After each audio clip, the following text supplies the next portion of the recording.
কিন্তু অধিকাংশই বক্তৃতা দিতে গিয়ে একটা লাইনে শুধু বলে যে কুল্লু নাফসিন যায়িকাতুল মাউত, আমাদের সকলকেই মৃত্যুবরণ করতে হবে। কিন্তু মজার বিষয় হইল কোরআন শরীফের যত জায়গায় এই কথাটা আছে, এতটুকু বলে কোনো জায়গায় আল্লাহ কথা শেষ করে নাই। বুঝেন নাই আমার কথাটা? সকলকেই মৃত্যুর স্বাদ গ্রহণ করতে হবে, এরপরে কথা শেষ, একটা দাড়ি, এমন না। প্রত্যেক আয়াতে এই কথার সাথে আরো কথা আছে। সেই কথাটা কি? সেই কথাটা কি?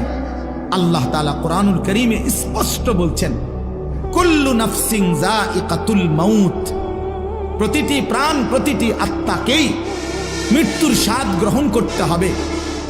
তবে এই আল্লাহ আয়াত শেষ করে নাই, এরপরের কথাগুলো শুনেন।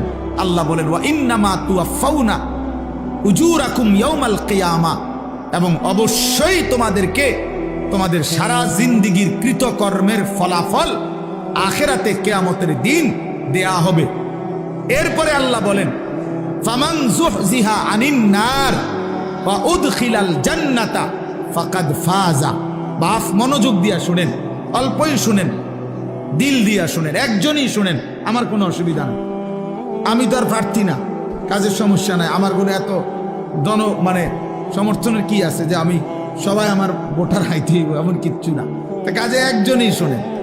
তাই এই জন্য বললাম যে আল্লাহ তাআলা বলেন, ফামান যুহজিহা আনিন নার ওয়া উদখিলাল জান্নাতা, আল্লাহ বলেন আখিরাতের ময়দানে, হিসাবের মাঠে যাকে জাহান্নাম থেকে মুক্তি দেয়া হবে এবং জান্নাতে প্রবেশ করানো হবে, খোদার কসম আল্লাহ বলেন, ফাকাদ ফাজা, সেই কেবল সফল হলো, সেই কেবল কৃতকার্য হলো, সেই কেবল কামিয়াব হলো।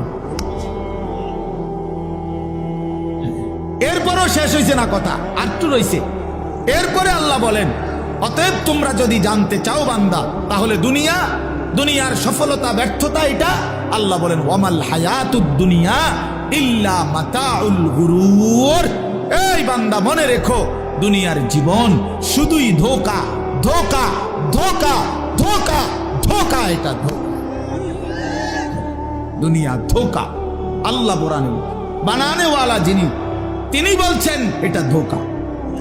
যিনি সৃষ্টিকর্তা তিনি বলছেন, কোম্পানি বলছে এটা 2 নম্বর। আপনি কীর্তেন কোন গাছ জোরে, এটা 1 নম্বর। কোম্পানি প্রোডাক্ট করে, যে উৎপাদন করছে যিনি, উনি বলছে এটা খেলনা, আপনি কীর্তেন কোন এটা আসল।